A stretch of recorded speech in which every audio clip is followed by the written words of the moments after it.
video. You know, it's like every time I sit down to record a video, my skin is just like, haha, giant corner of mouth pimple that makes you look like you have herpes. I love it. I love it so much. Anyways, we're talking about... Yo, what? What is that? Yo, do you guys see that? Yo, look over there. You guys see what I'm seeing? There's something over there. Look at me. That's right, you guessed it. Let's talk about Smile 2. Okay, so all of a sudden, spooky season is upon us, and by the time I upload this video, it'll probably already be over. How I let it slip past me, I'm not entirely sure. But the film industry, oh no, they would never let that happen. They wasted no time in putting out as many dogshit, bootlegged, lowest possible effort Conjuring ripoffs and called them scary movies. Ready? Go!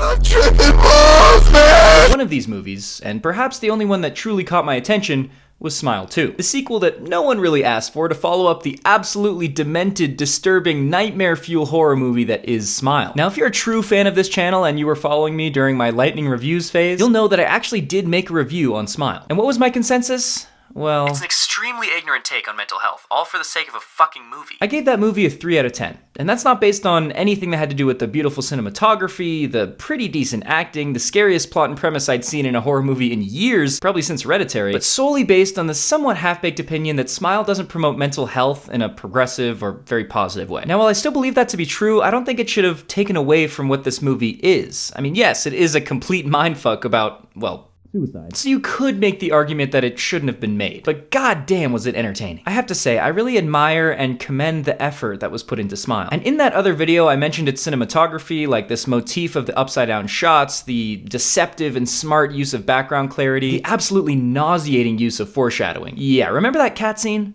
Watch it again. And there's something to be said about a horror movie that wasn't just churned out by an industry production house that, you know, releases the same exposition and plot in a different skin every single year. It felt distinct. It felt as close to an A24 horror as it could get without, you know, being A24. And I think the results speak for themselves. But to truly understand why Smile was different in the first place, we have to go back to its humble beginnings. I learned recently from a friend and colleague, you know who you are, that Smile was brought to the big screen as an adaptation of the 2020 short film by the same director titled Laura Hasn't Slept. And when I finally got around to watching this 11-minute mind bender, yeah, it's out there on the internet for free, just go find it yourself. It did not disappoint. The cinematography and set dressing was still just as amazing and creative in the way that it puts you in the mind of the main character Laura as she's having a complete and tangible mental breakdown. The acting was exactly what it needed to be, and in fact, the actress that plays Laura, Caitlin Stasey, was the very same that opened up the plot of Smile.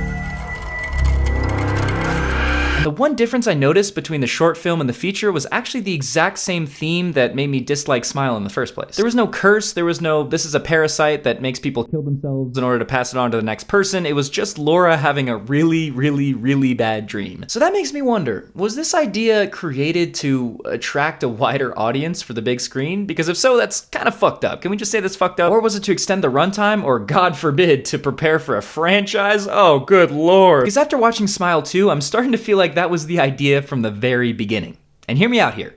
I don't love it, but I don't exactly hate it. Let me explain. Now, there are a lot of things about Smile 2 that threw me off right from the get-go. I mean, we open up with this scene that's like this John Wick-ass crazy action sequence. Now, I don't know if I can show it. I don't even know if I want to, but it gave me like Birdman vibes. Like, I'm pretty sure it was all done in one shot, if I'm not mistaken. And it culminated in this absolutely disturbing title card that uses Joel's bloodstain as a smile. So yeah, you could say I wasn't exactly expecting this. In fact, just based on the extremity and over-the-top nature of this scene, I was like, how are the filmmakers going to top this for the rest of the runtime?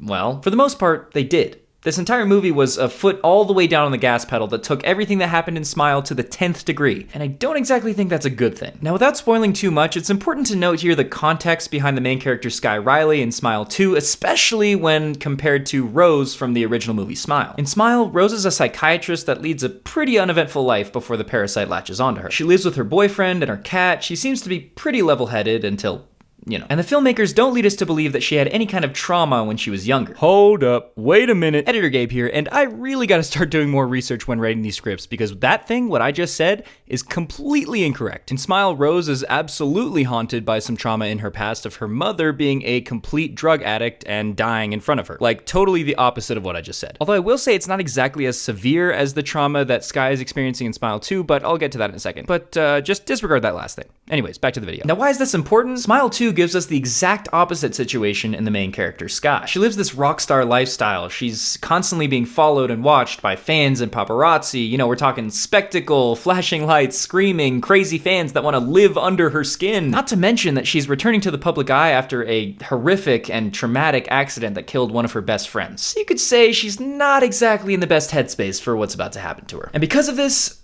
God, it's really hard to explain what I want to explain without spoiling everything. Honestly, at this point in the video, if you don't want any spoilers, you're probably just get the fuck out of here. But like, I don't know, subscribe and hit the bell first or something. Just be courteous, be kind. Because of this, we get to a point about 30 minutes into the movie, about 2 days into Sky being infected, where everything she's experiencing ceases to be real. Innately, there's not a problem with this. I mean, tricking the audience into thinking that something's real when it isn't is not exactly an original trope. Shutter Island does it really well. Fight Club is a great example. You get the point. When it works, it works. And I think it does work in Smile 2 up until we get that crazy realization that Sky's best friend Gemma, who had been living in her house for a good few days, was nothing but a figment of her imagination. Also, crazy side note. Do you guys remember that video I made about Snap Originals like a million years ago? There was this one Snap Original in there that I actually really liked. It was called Everything's Fine, and the main character's name was actually Gemma, and she was played by the exact same actress, Dylan Jalula, and she basically plays the exact same character as in Smile 2. I don't know, I thought that was a really weird connection that the filmmakers clearly thought no one would pick up on, because who the hell watches Snap Originals? It's me. I'm who the hell. I had to do some serious backtracking and reflection of this movie after I finished it to figure out just what in the blazes happened here. What in the blazes?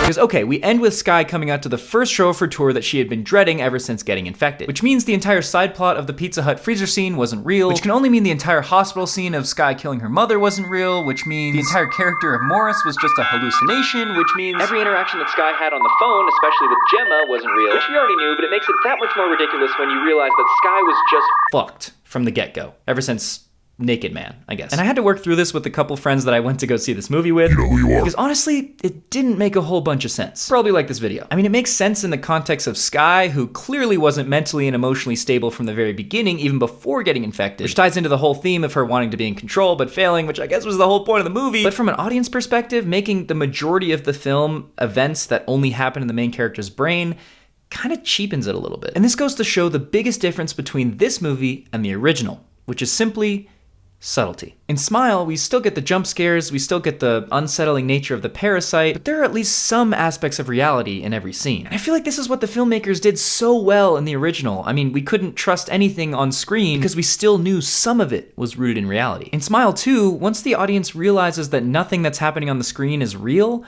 it doesn't leave that lingering effect that had me tossing and turning in my sleep for, months on end after watching the original. Let's look back at the original short film again, where yes, all of the events are happening in Laura's brain, but it's only 11 minutes long. It's a perfect format for a short film because it leaves you wanting to know more about what this creature really is. But by the end of Smile 2, I was really wondering when it was gonna end or if it was gonna end. And the payoff of Sky murdering herself in front of an audience of thousands of people didn't really satisfy me as much as I wanted it to. In fact, it just raised more questions than answers. We still don't have a solution or an antidote for whatever this creature is, and to be fair, there doesn't need to be one, and I'm kind of glad that there isn't, but it leaves us on this note that's way too ambiguous and riddled with plot holes. Let's revisit that opening scene for a second. Joel's entire idea of eliminating the curse was to kill, this prominent drug dealer in front of his confidant, and I guess pass it on to someone who deserves it or who'll be killed soon enough by someone else, I guess. And Lewis just happened to be a bystander, and because of that, the parasite passed on to him. But even if Lewis was never there to witness the murder, the whole plan doesn't make any sense. Based on the logic of the first movie, the only way to truly break the curse is by killing yourself alone with no witnesses and letting the parasite die with you. Hold the fuck up. Wait a minute. Yeah, so once again, a huge flaw in this script because I completely forgot about this entire scene.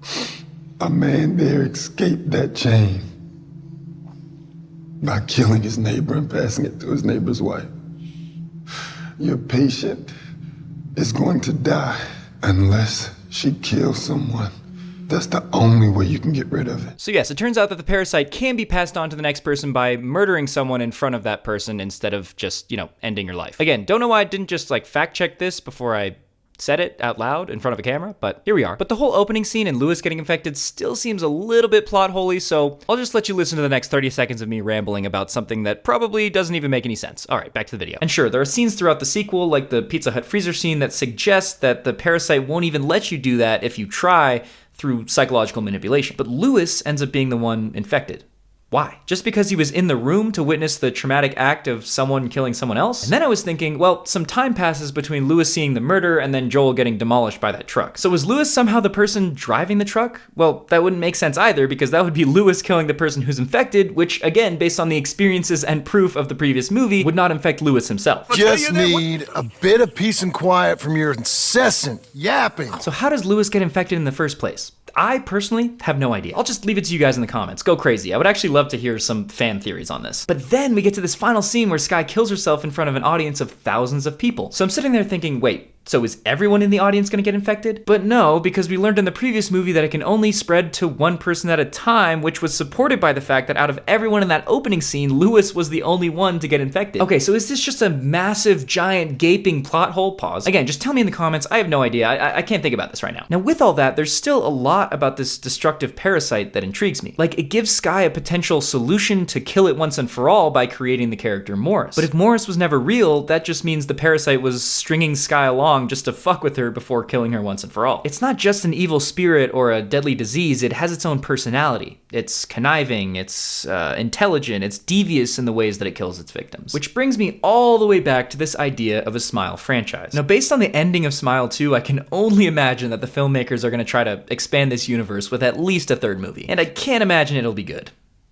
Like, at all. Listen, there's no possible way to one-up the insanity that was in Smile 2. And while the overall production quality and creativity didn't exactly decline in the sequel, I can already tell that subsequent sequels will be less and less interesting and more uninspired. Like we've seen in almost every horror franchise to date. With a few exceptions. What I would love to see is an exploration of a world that, you know, after Skye's death, acknowledges and researches this parasite and tries to stop it once and for all. There's definitely potential there for revisiting that subtlety I was talking about that made the original so memorable in the first place. But who am I to tell them what to do? They're probably just gonna continue down this path until there's literally nothing to make the movies more interesting anymore. And then, you know, they'll make another one. But with all that being said, was Smile 2 actually scary? Well, I certainly enjoyed it. It gave me a lot to think about, if nothing else. Was it scary though?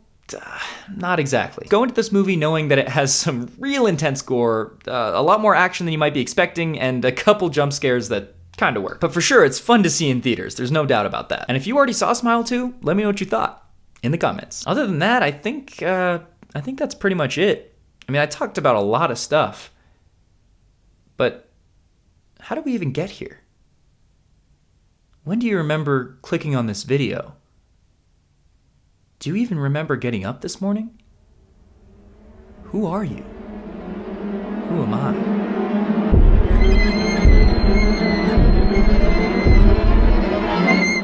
That's pretty much it. Just, you know, subscribe and do the bell and hit the bell and do the thing and like the video and comment. Comment your favorite sea cucumber variation, because there's at least two. I know there's at least two. Okay, I'll see you later. Bye-bye.